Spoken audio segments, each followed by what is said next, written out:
Lady Esther presents the Screen Guild Players.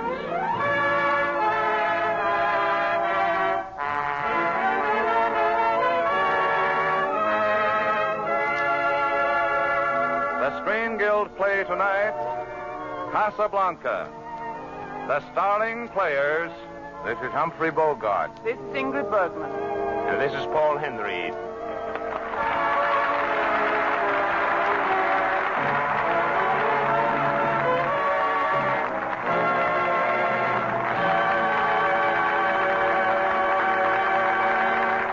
Tonight, Lady Esther presents the Screen Guild Players in Warner Brothers' exciting story of romance and intrigue in wartime Africa, Casablanca, with the original stars of the picture, Paul Henreid as Victor Laszlo, Ingrid Bergman as Ilse Lund, and Humphrey Bogart as Rick Blaine.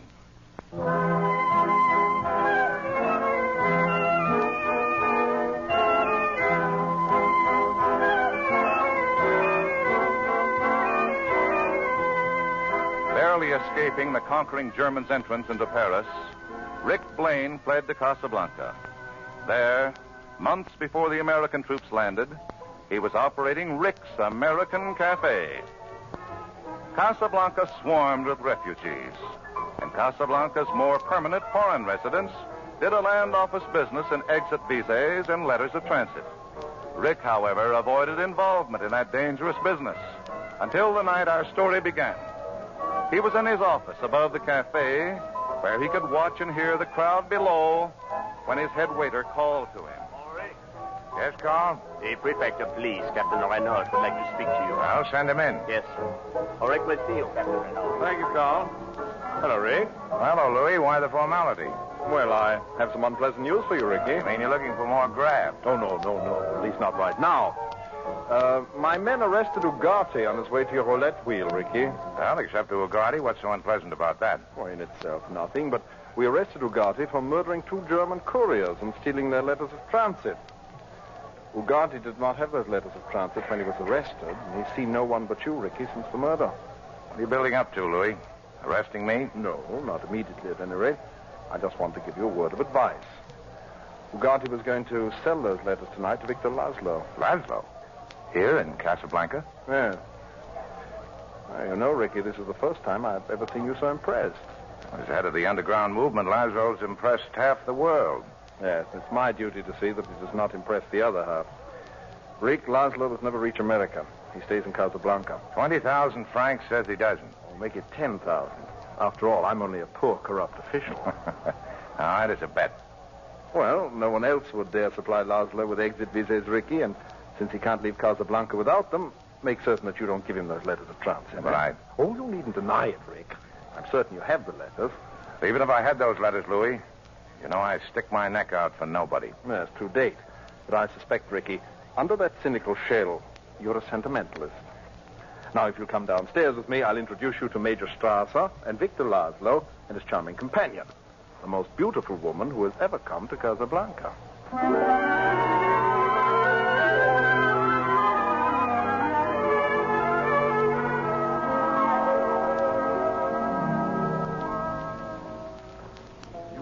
Remember this, a kiss is still a kiss, a sigh is just a sigh.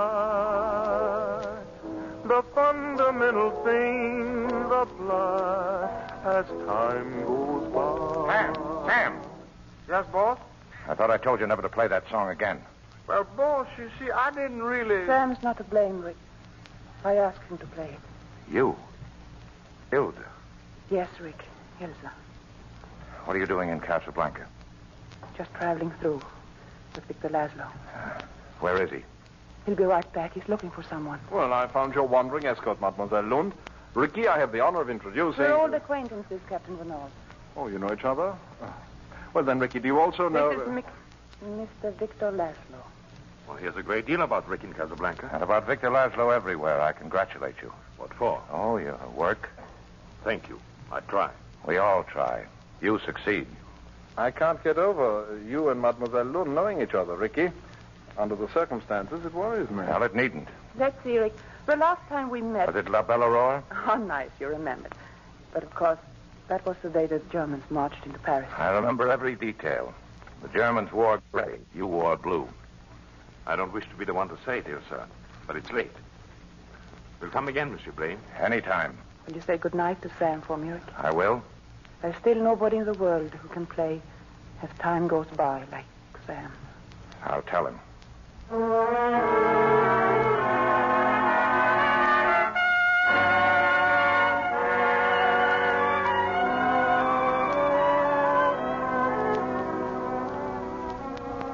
That's what she said, Sam. Nobody can play as time goes by like you. Aren't you going to stop drinking and go to bed, boss? No. Play as time goes by, Sam. Oh, I don't think I can remember it, boss. If she can stand it, I can. Play it. I got a date with a memory in Paris. You must remember this. A kiss is still a kiss. A sigh is just a sigh. The fundamental things apply as time.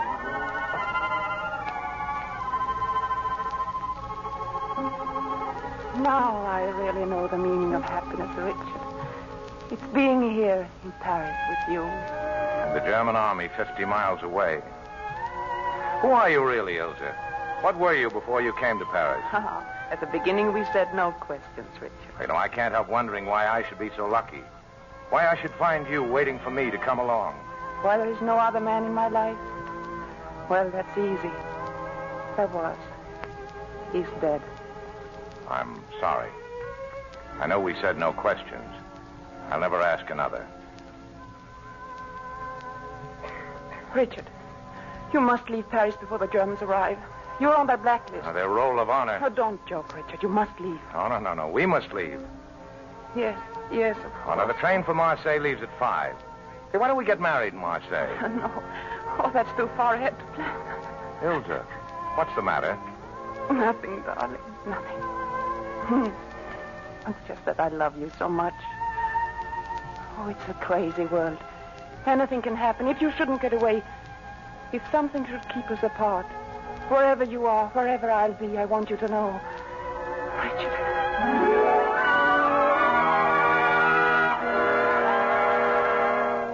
Kiss me, as if it were the last time.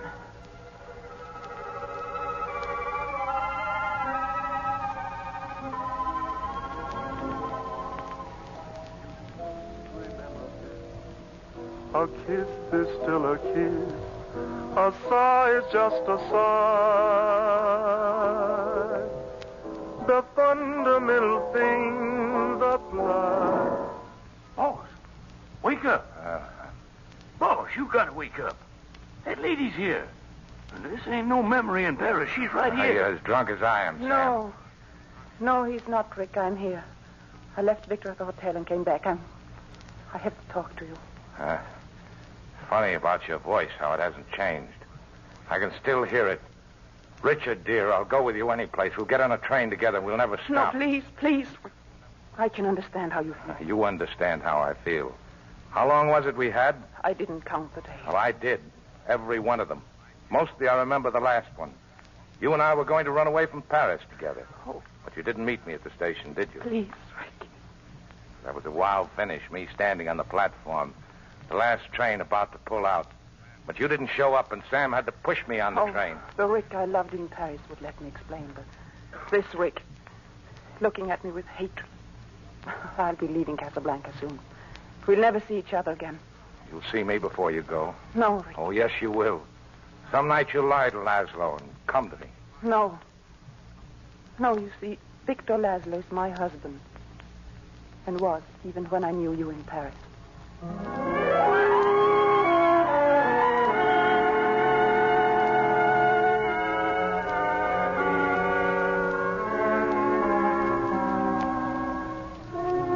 Well, Laszlo, I wondered when you'd come to see me. Captain Reno and Major Strasser kept me busy for the past 24 hours. Well, there's no use fencing around. You've come about those letters of transit, haven't you? Yes, I have. You and Strasser and Reno. Seems to be the general impression in Casablanca that I have those letters. Suppose we assume that you have them. All right, go ahead. You must know it's very important I get out of Casablanca. Why you? More than any of the others stuck here? It's my privilege to be one of the leaders of a great movement. You know what I've been doing. You know what it means to the work, to the lives of thousands and thousands of people, that I reach America. And Don't you ever wonder if what you're fighting for is worth all this? we might as well question why we breathe. If we stop breathing, we die. If we stop fighting today's enemies, the world will die. What of it? It'll be out of its misery. You know, Monsieur Blaine, you sound like a man trying to convince himself of something he doesn't believe in his heart. That wasn't always your attitude. You ran guns to Ethiopia. You fought against the fascists in Spain. I was well paid on both occasions. A winning side would have paid you better. Isn't it strange that you always happen to be fighting on the side of the underdog? Well, let's say that I'm a poor businessman. Are you businessmen enough to appreciate an offer of 100,000 francs for those letters? Oh, I appreciate it. But if you offered me 1,000,000 francs, I wouldn't accept it. Very well, then. You have the letters of transit. You won't give them to me. But I want Ilsa to be safe. Monsieur Blaine, I ask you as a favor to use the letters to take her away from Casablanca. You love her that much? Yes, I love her that much. Oh, sorry, but it's no deal. But why? I suggest that you ask your wife. My wife? Yes. Who's singing that song? Oh, the Strasser and his Gestapo agents. They followed me here. Now, don't start anything. I don't want any trouble in here that'll force Reno to close my joint. You have no objections to your band accompanying me while I sing, do you? No, go ahead. I'm neutral. If one customer can sing, they can all sing. They all will sing. Are you ready? Yeah, we're ready, Mr. Laszlo. Then play it.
Casablanca, starring Ingrid Bergman, Humphrey Bogart, and Paul Henreid.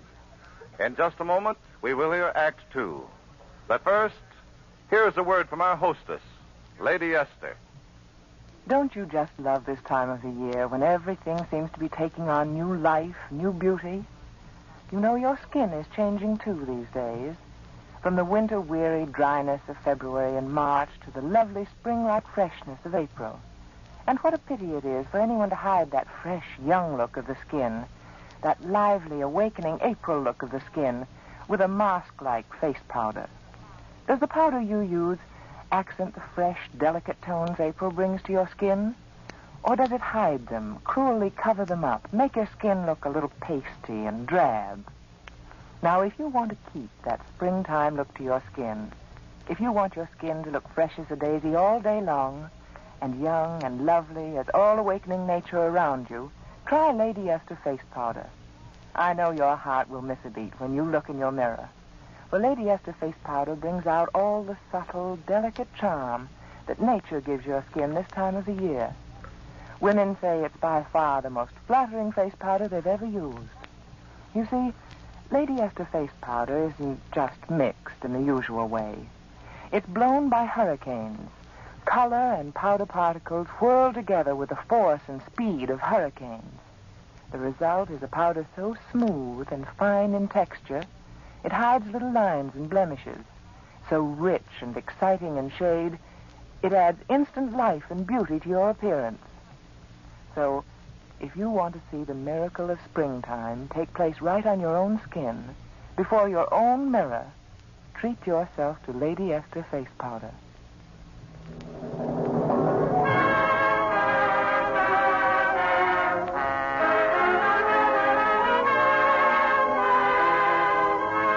And now the curtain rises on the second act of Casablanca, starring Humphrey Bogart as Rick Blaine, Ingrid Bergman as Ilse Lund, and Paul Henreid as Victor Laszlo.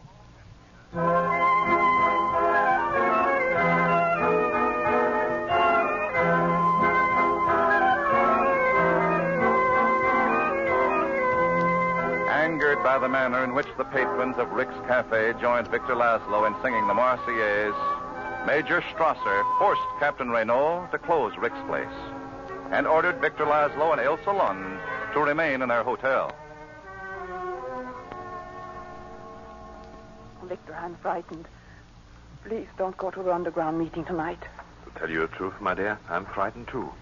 So shall I hide here in a hotel room, or shall I carry on the best I can? Whatever I would say, you would carry on. Since our friend Rick has refused to part with those letters of transit, what else am I to do? Did Rick give you any reason? He suggested I ask you. Ask me? Yes. Ilsa, when I was in the concentration camp, were you lonely in Paris? Yes, Victor, I was. I know how it is to be lonely. I love you very much, my dear. Yes. Yes, I know. Victor, whatever I do, will you believe that... You don't even have to say it. I'll believe. I must get to the underground meeting now. Good night, my dear. Good night.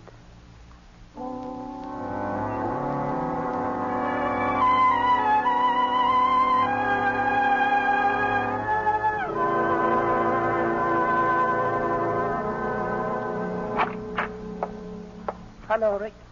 Well, I told you you'd be around to see me, but this is a little ahead of schedule. Richard, I had to see you. Oh, so I'm Richard again. We're back in Paris. Please. Your unexpected visit isn't connected by any chance with the letters of transit, is it? Richard, you can ask any price, but you must give me those letters. I went all through that with your husband. There's no deal. Richard, we loved each other once. If those days meant anything at all to I wouldn't bring up Paris if I were you. It's poor salesmanship. Please listen to me. If you knew what really happened... I wouldn't believe you no matter what you told me. You'll say anything now to get what you want. Richard, don't you understand? You are our last hope. If you don't help us, Victor Laszlo will die in Casablanca. What of it? I'm going to die in Casablanca. It's just the spot for it. Now, if you... Well, I see you come prepared for anything. Give me that gun. No. I tried to reason with you. I tried everything. Now, if you don't give me those letters, I'll shoot. Go ahead. Get me those letters. No, they're right here in my pocket. I don't have to. If you want them, you'll have to kill me to get them. If Laszlo, if the underground means so much, you won't stop at anything. If you don't shoot fast, I'm going to take that gun away from you. Now, give it to me. Oh, Richard. I tried to stay away. I thought I would never see you again, that you were out of my life. If you knew what I went through the day you left Paris, how much I loved you, how much I still love you.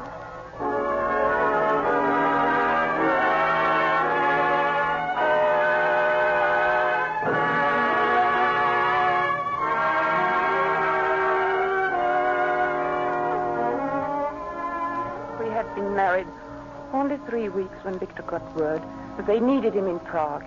He was captured almost immediately and sent to a concentration camp. Then came word he was dead. I was lonely before, but then I had nothing left, not even hope, until I met you. But why didn't you tell me all this in Paris? Victor made me promise to keep our marriage a secret. He was afraid that if the Gestapo found out I was his wife, it would be dangerous for me and for those working with us. I kept my promise. And then you got word he'd escaped? Yes, a friend called, telling me that he was ill and hiding in a freight car near Paris. I didn't tell you because you wouldn't have left Paris and they would have caught you. Well, you know the rest. It's still a story without an ending. What about now? Well, I'll never have the strength to go away from you again. And Laszlo? Well, you'll help him now, won't you, Richard? Yes. He'll have his work, all the things he's been living All for. except you. I can't fight it anymore. I don't know what's right any longer. You'll have to think for both of us, Richard. For all of us. I've already made up our minds, and I think I can arrange everything with Reno.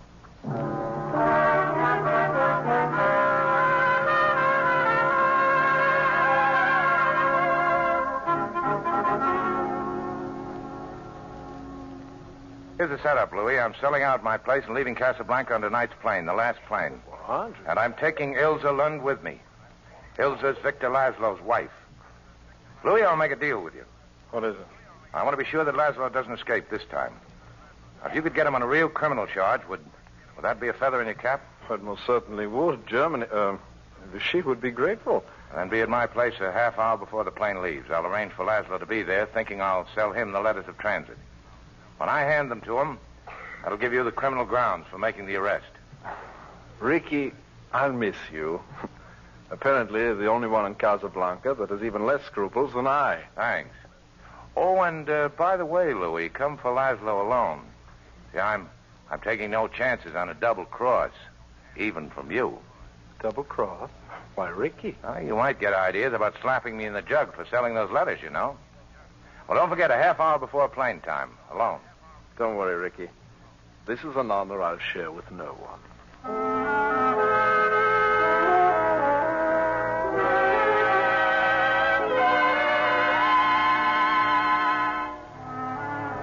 Monsieur Blaine, I don't know how to thank you. There's no time for that. You won't have any trouble in Lisbon, will you? No, that's all arranged. Good. Well, here are the letters. Monsieur Blaine, Mr. Laszlo, you're under arrest on the charge of accessory to the murder of the couriers from whom those letters were stolen. Now, just a minute. Nobody's going to be arrested, Louis. Not for a while yet. What? Rick, put that gun down. Have you lost your mind? Stay where you are, Louis. I wouldn't like to shoot you. But I will if you take one more step toward me. Keep your hands away from your pistol. Well, I suppose you know what you're doing, but I wonder if you realize what this means, Rick. Perfectly. In fact, Captain Renault will take you along as our hostage, so there won't be any trouble at the airport.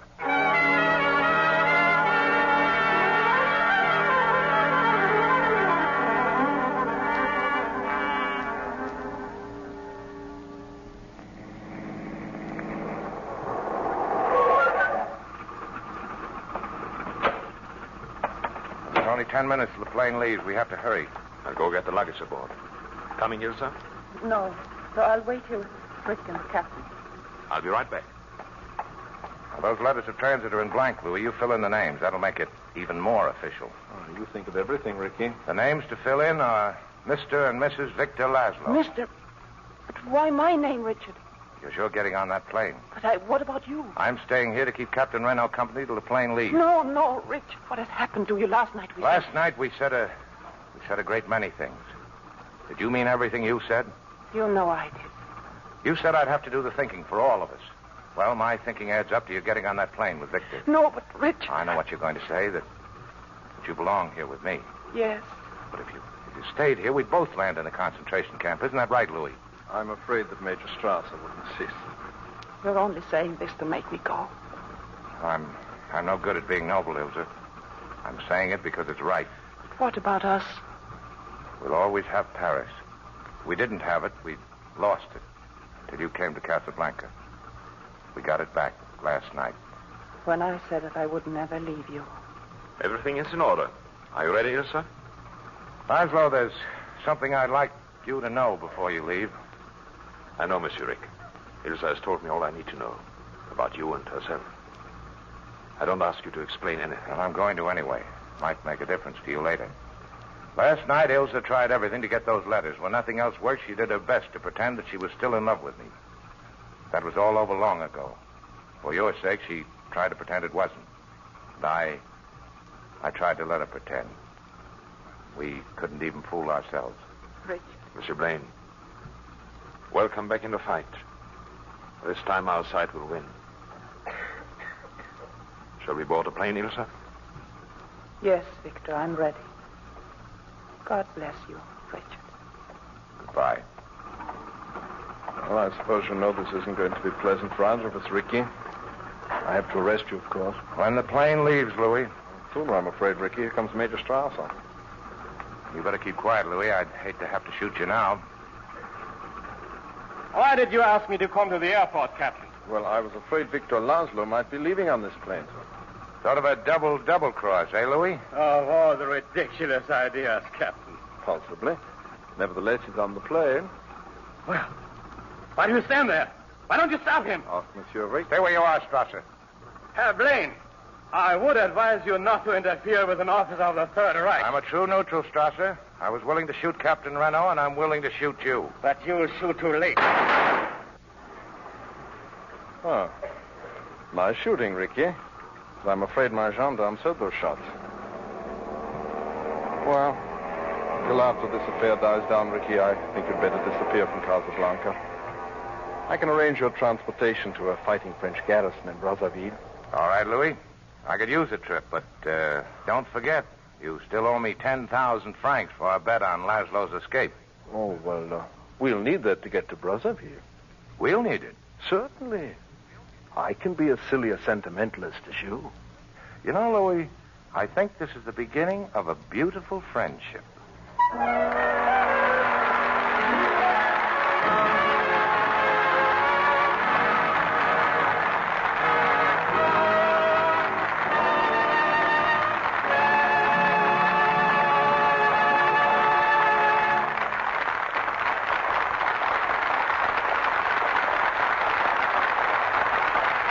Thanks to Warner Brothers for Casablanca, and our sincere appreciation to Ingrid Bergman, Paul Henreid, and Humphrey Bogart for appearing with the Lady Esther Screen Guild players tonight. It was our pleasure, Mr. Bradley. We know how these programs benefit the Motion Picture Relief Fund, and we know, too, how important the Relief Fund is to our profession. We're happy to give our services. Now, before you hear about the next week's program, please listen to a word from one of our best-known beauty authorities, Lady Esther. Thank you, Miss Bergman. When you hear a woman say in delight, why, that's sheer flattery, you can be sure she's received a compliment that delights her very soul. Now, it's not only sheer flattery when a person pays you a wonderful compliment, but it's flattery, too, when a new hat makes you look smarter and more intriguing, or when a face powder makes you seem a lot younger, a lot more interesting and attractive. You know, surveys show that women have found Lady Esther face powder to be the utmost in sheer flattery for their skin. Many of them say they prefer Lady Esther face powder because of the delicate smoothness of its texture. Others speak of the warmth and liveliness of the Lady Esther shades. But the smoothness of texture and the beauty of shades are both the result of one thing, the Lady Esther Twin Hurricane method. By this method, the color and powder particles are blown together with the fury and speed of hurricanes into a finer, smoother blend than ever was known before. A powder of such delicate texture, it clings to your skin like soft mist. A powder so truly blended that the shade looks clear, fresh, and alive on your skin. Try Lady Esther face powder, and when you look in your mirror, I know you'll exclaim with delight, why, this is sheer flattery.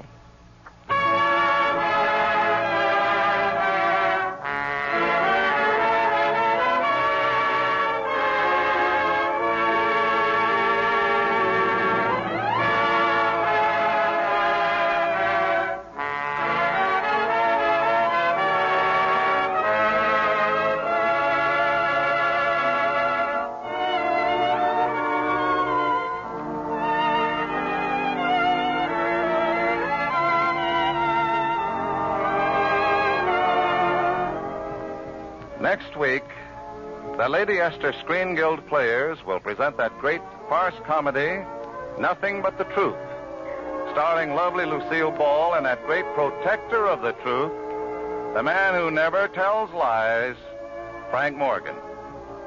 Humphrey Bogart will soon be seen in Warner Brothers' production, Action in the North Atlantic.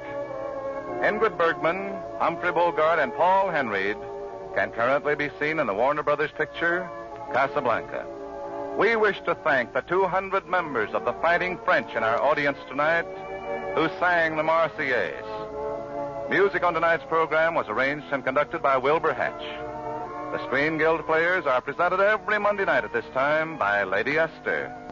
To save materials, buy the larger size of Lady Esther face cream. This is Truman Bradley speaking for Lady Esther, saying thank you and good night. This is the Columbia Broadcasting System.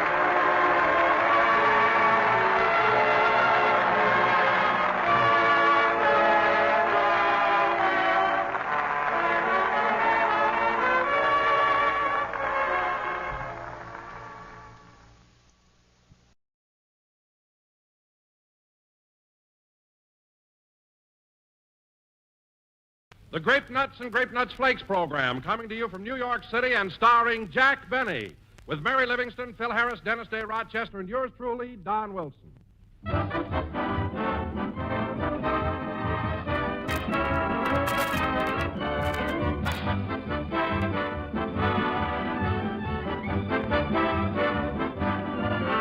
Back in the dear dead days when folks put on long linen dusters to go scorching over the roads in a brand new horseless carriage, yes, way back then, delicious, malty-rich grape nuts were making a hit at American breakfast tables.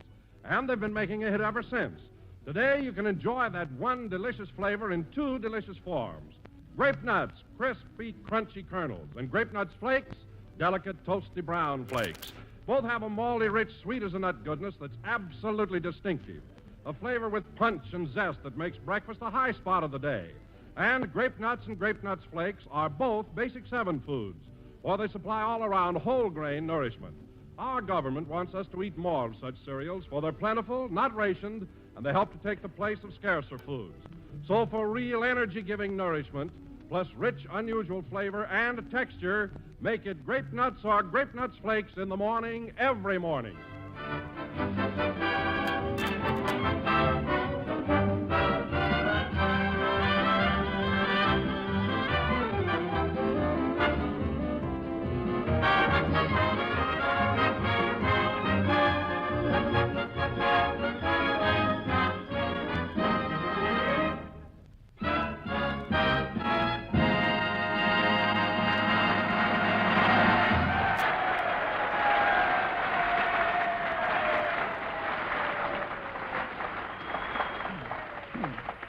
And now, ladies and gentlemen, say, Mary, are you sure it's all right? Certainly. Isn't it, Phil? Sure. Go ahead, Don. Okay. And now, ladies and gentlemen, for the second broadcast of the season, we bring you the First Lady of Grape Nuts, Miss Mary Livingston.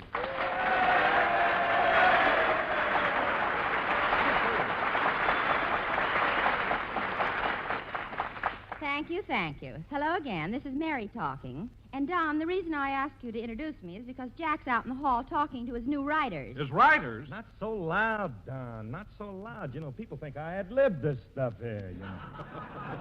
I'm one of them spontaneous men. Oh, I'm sorry, Phil. Say, Mary, how's Jackson since he got home? Oh, Phil, it's simply awful. Since he got back from North Africa, that's all he talks about. He absolutely drives you nuts. Are you kidding? Kidding? You want to know something? Jack's a bigger ham now than he was before he left. No, don't do that to me. I got a wife and baby.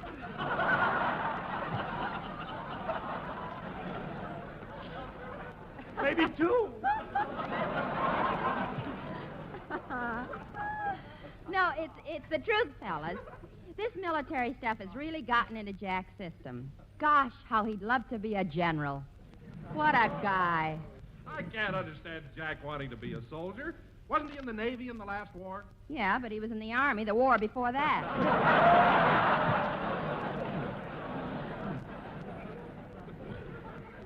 Oh, and there's one thing I gotta tell you, kids. You'll never believe this. What is it, Mary? Yeah, tell us.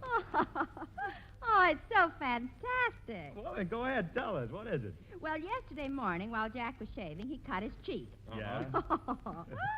And ever since then, he's been calling himself Old Blood and Guts.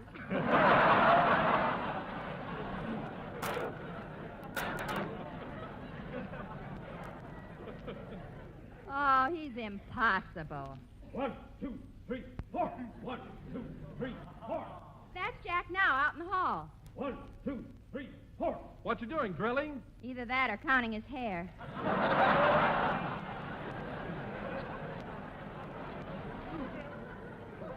Who knows? Say, Mary, do you think I ought to go out and get Jack away from these boys? No, I'll go. And I hope he's forgotten about his African campaign. Hup, tup, trup, four. Hup, tup, trup, four. Hup, tup, trup, four. Riders, halt!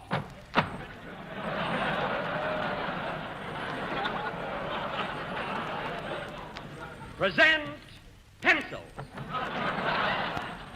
A fine bunch of comedy writers. Recruits from the Allen program. Rookies, every one of you. Just look at you. Balzer, pull in your typewriter. Yes, sir. And Josephsburg, your pencil. Look at that point. That's my head, sir. I mean the one with the eraser on it. And Tackerberry, where's Howard? He went AWOL to Red Skelton, sir. He did, eh?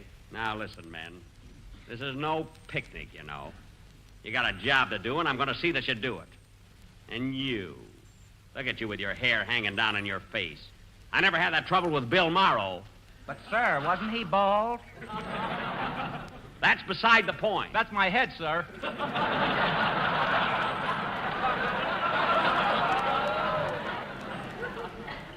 And I had another writer with me for 8 years, Eddie Boulogne. Do you know where he is now? In a sanitarium, sir? Now, cut that out, Balzer. All right, men, you can go downstairs to your room now and write next week's program. Yes, sir. About face, forward, march. Hey, look out for that window!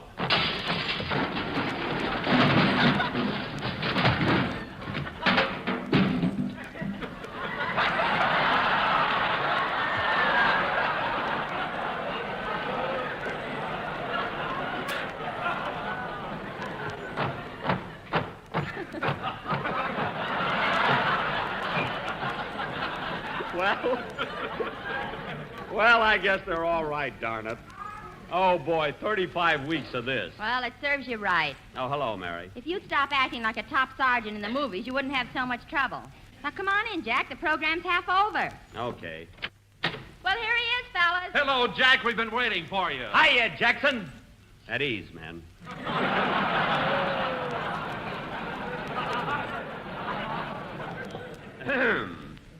Shall we line up for inspection?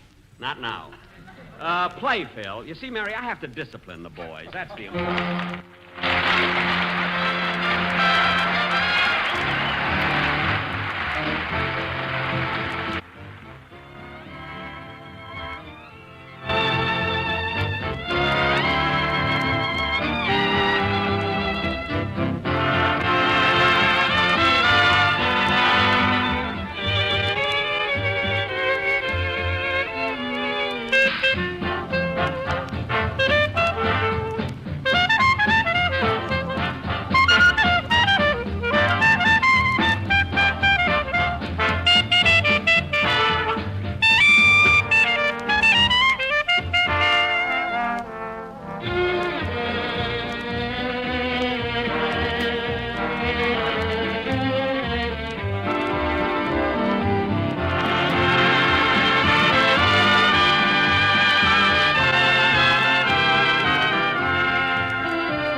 People Will Say We're in Love, played by Phil Harris and his orchestra. And now, ladies and gentlemen... Hey, Jackson, Mary tells us you've gone military since you got back from Africa. What's the idea? What do you mean? Well, she says the army life has gone to your head. Oh, that's ridiculous. Ridiculous? Didn't you try to buy an officer's uniform with 2 pair of shoulders?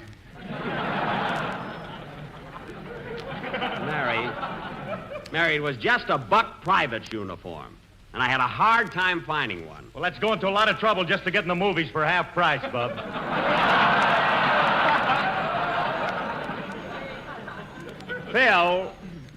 Phil, gags like that put you in Fred Allen's class, and he's not working. Right now. Anyway, as long as you brought it up, the part of the Army I'm interested in is the Air Corps. There you are, fellas. I really am. I'm interested in the Air Corps. Last night he brought down 6 flies with a spray gun, so now he's an aide. I brought down 7 and 3 probables. If you're getting out communiques, sister, get them right. And now, ladies and gentlemen, for our... Come in. Yes? Hello, Mr. Benny. Remember me from last week? I'm the cab driver that brought you into the airport. Oh, yes, certainly. Yeah, your name is... Crowley. Yes, I remember. You have a brother over in North Africa. Yeah, Joe's a corporal.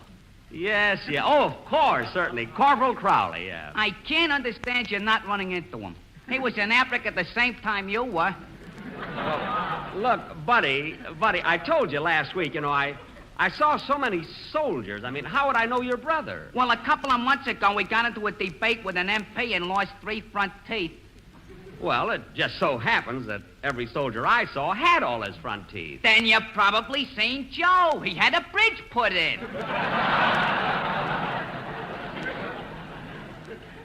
Look, Mr. Crowley, I know how you feel. I mean, you've got a brother who's a corporal in the Army, and you're proud of him. I'm proud of him, too. I mean, but how could I pick out among thousands and thousands of men? Well, his draft board did. Look, Mr. Crowley, look, I know, but we've got a program to do. I'll talk to you later. Just take a chair and sit down over there, will you? Okay. Thank you. You know, Mary, he's a nice guy, and I can understand how he feels, but what can I do? What's that? My writers, they finally thought of a joke. No, fellas, no! Oh! One of them didn't like it.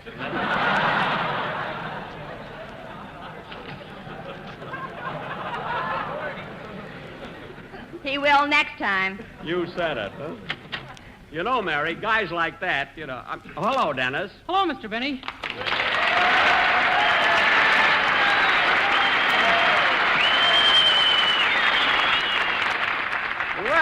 Well, how are you, kid? Fine, sir. Dennis, you don't have to salute me in the studio. Yes, sir. And you don't have to call me sir. Yes, ma'am.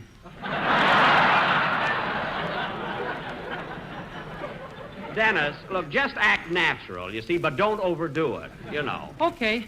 Say, Mr. Benny, you must have a very funny program. As I was coming in, I heard people laughing and screaming. Well, that wasn't the audience, Dennis. That was my writers. Well, they're people, aren't they, Miss Livingston? I'm not so sure about the one that's got his ears tied in a bow. Mary, he has to tie them. There's a bobby pin shortage. Anyway... Say, Mr. Benny, Yeah? Do you think you can get one of your writers to relieve me this evening? Well, relieve you of what, Dennis? I'm on sentry duty in front of Mr. Benny's room every night. Dennis, it's just until... Isn't that awful? Well, listen, kid, you don't have to stand there all night. When Jackson goes to sleep, why don't you beat it? Oh, I don't dare. He's got his bed pushed up to the door, and he keeps peeking at me through the keyhole. Dennis, stop exaggerating, will you? And let's have your song. Okay. Gee, you'd think that... Cracks his knuckles a lot. Funny you didn't hear him.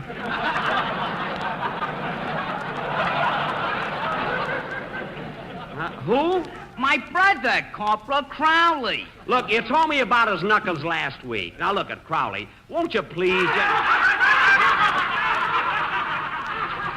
Hey, those writers are really on the beam. I'm going down and see what gags they've dreamed up. Excuse me, kid. All right, Dennis. While Jack's gone, you might as well do your song. Okay, Miss Livingston. Oh, hold it a minute. I'll take it. Hello? Hello, Miss Livingston. This is Rochester.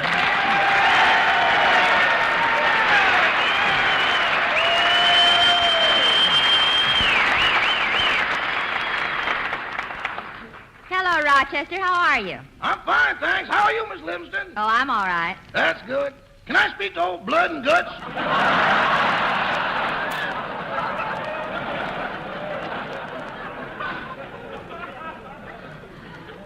You mean Mr. Benny? That's what they called him before he cut himself. Rochester, has he been giving you that military stuff, too? Has he? He won't let me out of the hotel room without a 3-day pass.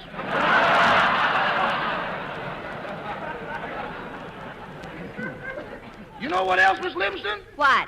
He made me sew 4 stars on his nightgown and a service stripe on his BVDs. Well, that's the silliest thing I ever heard of. So far. Well, Rochester, Mr. Benny just stepped out, but I'll tell him you called. Thanks, Miss Livingston. I'll be right over to pick him up. Goodbye. Goodbye. Now, let's see. Where'd I put my helmet? A service stripe on his BVDs. Okay, kids. Hey, let's get on with the show. Say, Jack, what were your writers laughing about? Did they think up some good gags for you? No, they were listening to a record of Burns and Allen. Sing, Dennis, a fine bunch of guys I've got. Say, he does look funny with his ears tied in a bow at that, you know? He really does.